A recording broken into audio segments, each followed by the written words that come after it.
আমার এক সহকর্মী দাড়ি ছোট ছোট করে রাখে, এ ব্যাপারে তাকে নিষেধ করলে সে হেসে হেসে বলে এতে কোনো সমস্যা নেই, এ ব্যাপারে শরীয়তের হুকুম কি? এই ব্যক্তি এখানে উপস্থিত আছে, দয়া করে কিছু বলে শাসন করে দেন। আসামি হাজির। ভাইরা আমার, দাড়ি লম্বা করা এটা নবী সাল্লাল্লাহু আলাইহি ওয়াসাল্লামের নির্দেশ। তিনি বলেছেন আফুল্লুহা আরখুল্লুহা, তোমরা দাড়িকে ছেড়ে দাও। দাড়িকে ছেড়ে দিতে বলেছেন, লম্বা করতে বলেছেন। সাহাবীদের মধ্যে এক মুষ্টির পরে, বুখারীর হাদিসে এক মুষ্টির পরে অতিরিক্ত অংশ কাটার বিষয়টা সাব্যস্ত আছে। এর আগে এক মুষ্টির আগে সাহাবীদের কারোর কাছ থেকে, নবী সাল্লাল্লাহু আলাইহি ওয়াসাল্লাম থেকে কোনো হাদিসে দাড়ি কাটা ছাটার কোনো প্রমাণ নাই। এই জন্য সারা বিশ্বের প্রায় সব উলামায়ে ইকরাম একমত যে দাড়ি লম্বা করা ওয়াজিব। কিছু ইখতিলাফ আছে, আরবের কিছু আলেমদের ভিন্ন মত আছে। বেশিরভাগ আলেমদের মতে হলো দাড়ি লম্বা করা কি ওয়াজিব। ইজিপশিয়ান কিছু আলেমদের ভিন্ন মত আছে, আরো কিছু আলেমদের ভিন্ন মত আছে, বাকি মেজরিটি আলেমদের মত হলো ওয়াজিব। আমরা বলি দাড়ি রাখা সুন্নত, সেটা সুন্নত এই অর্থে নবীজিও দাড়ি রেখেছেন, সেই হিসাবে সুন্নত, কিন্তু তিনি নির্দেশ করলে সেটা কি হয়ে যায়, সেটা আমভাবে ওয়াজিব হয়ে যায়, সেই হিসাবে দাড়ি রাখা ওয়াজিব। অতএব ভাই, যদি কেউ মনে করে দাড়ি না রাখলে সমস্যা নাই, তার কাছে সমস্যার ডেফিনিশনটা কি, সংজ্ঞাটা কি? কেউ তো বলতে পারে নামাজ না পড়লেও সমস্যা নেই, কিন্তু একজন মুসলমান মনে করবে আল্লাহর নবীর ওয়াজিব তরক করলে সমস্যা আছে না নাই? আছে। কিয়ামতের ময়দানে তার জন্য জবাবদিহি করতে হবে কি হবে না? হবে। তবে আমাদের ভাই কেউ হয়তো খোঁচা খোঁচা দাঁড়িয়ে রাখা শুরু করেছেন, আমরা তাকে অ্যাপ্রিসিয়েট করব, আমরা তাকে দূরে সরাবো না। আলহামদুলিল্লাহ ভাই শুরুটা করে দিয়েছেন, ইনশাআল্লাহ আল্লাহ এটাতে বরকত দিবেন। আমরা তাকে এটাকে লম্বা করার জন্য নসিহা করব। তবে সেই সাথে এটাও আমাদের মাথায় রাখতে হবে, দাড়ির চাইতে অনেক ইম্পর্টেন্ট নির্দেশ আছে আল্লাহর, যেগুলো আমরা অহরহ লঙ্ঘন করি। আছে না নেই? এটা শুনে আবার বেদাড়ি আল্লাহ একটু খুশি হয়ে গেছে, যাক আমাদের পক্ষে একটু আসলো। ভাইরা আমার, দাড়ি রাখা ওয়াজিব, সেটা নিয়ে কোনো আলাপ নাই, সেটা নিয়ে কোনো ছাড় নাই। কিন্তু পাশাপাশি আমাদের এটাও মাথায় রাখতে হবে যে আল্লাহর অন্যান্য ফরজ বিধানগুলো মানতে হবে। অনেকে লম্বা দাড়ি আছে, মুখ খারাপ করে, আছে না নাই? বাংলা একটা প্রবাদ আছে, হাজী সাহেবের মুখ খারাপ। কি বলে? হাজী সাহেবের মুখ খারাপ। এই লম্বা দাড়ি নিয়ে মুখ খারাপ করে কি করে না?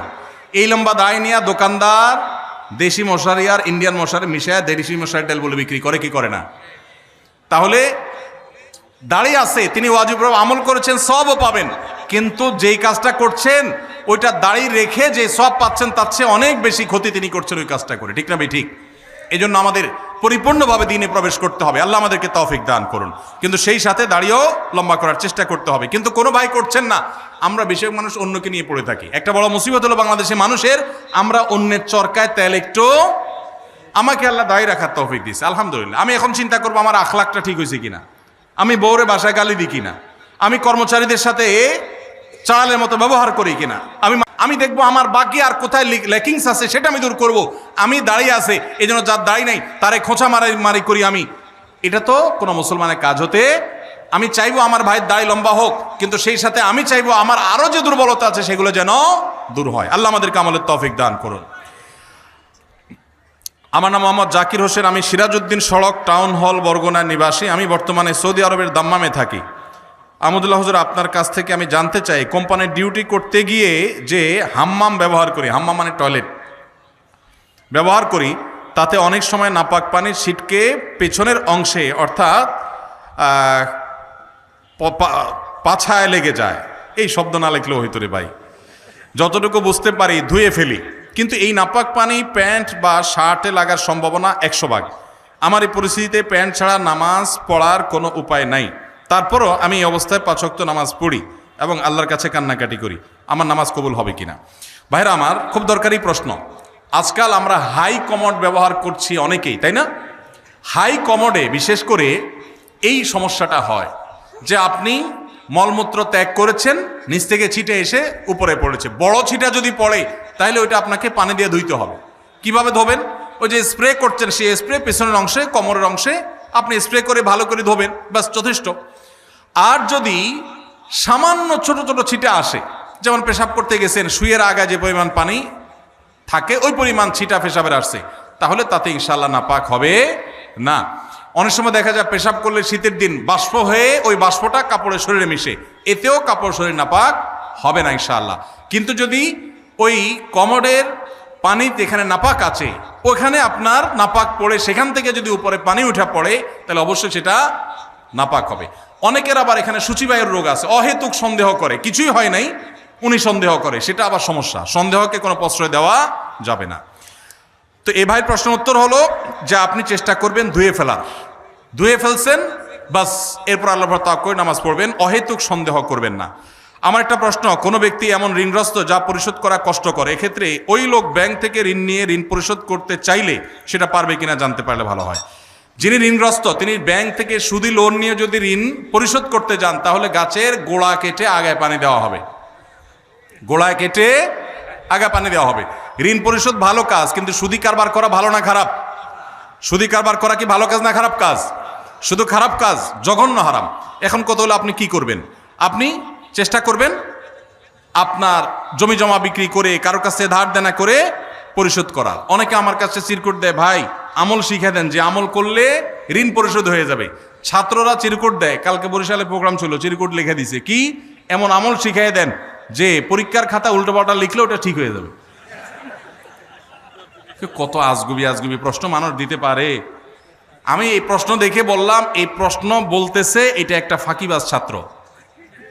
ভালো ছাত্র হলে সে পড়ালেখার চেষ্টা করবে, কলম পড়া, ওই ধানাই ফানাই করা, অমুক পিসাবের কাছে যাওয়া পরীক্ষার আগে, এগুলো সব ফাঁকিবাজ ছাত্রদের কাম। ভালো ছাত্র পড়ালেখা করবে, ফাঁকি ঝুঁকি দিবে না, আর আল্লাহর কাছে দোয়া করবে, মুরব্বীদের কাছে দোয়া চাইবে, বাস না। আপনি ধানাই ফানাই করলে এটা আলামত খারাপ। বিধায় একইভাবে ঋণ পরিশোধের জন্য অনেকে বলে ভাই আমল শিখাই দেন ঋণ পরিশোধ যেন হয়ে যায়। তা আমি অনেককে এরকম হাতের কাছে পেলে জিজ্ঞেস করি, ঋণ কত টাকার? বলে 5 লাখ টাকা। জমি জমা ঘর বাড়ি? আলহামদুলিল্লাহ গর্বিটা আছে। জমি জমা? জমি জমা আছে, কিছু চাষের জমি আছে, ওগুলো বিক্রি করলে কত হবে? ওগুলো তো অনেক টাকার জিনিস, তো সেগুলো বিক্রি করে ঋণ দেন না কেন? না জমি বিক্রি করে ঋণ দেবো নাকি? মানে আপনি দোয়া শিখাই দেন, ওইটা আমল করলে উপর থেকে আল্লাহ বস্তা ফালাই দিবে, ঋণ দিয়ে দিব, আর আমার জমি আমারটা থাকবে। এই 2 নম্বরই করলে কোনো কাজ হবে? সাধ্য অনুযায়ী আমার গর্বিটা বিক্রি হলো আমি ঋণ পরিশোধ করব, তাই বলে সুদী লোন নেওয়া জায়েজ হবে না। এটা অনেক ভাইরা ভুল করেন। কোনো একদল লোক অস্থায়ীভাবে কোনো এক অফিসে অবস্থান নিয়েছে, নিরাপত্তাজনিত কারণে তারা জুমার নামাজের জন্য পার্শ্ববর্তী মসজিদে না গিয়ে স্বস্থানে জুমার নামাজ আদায় করে। এখন জানার বিষয় হলো তাদের জুমার নামাজ সহি হয় কিনা।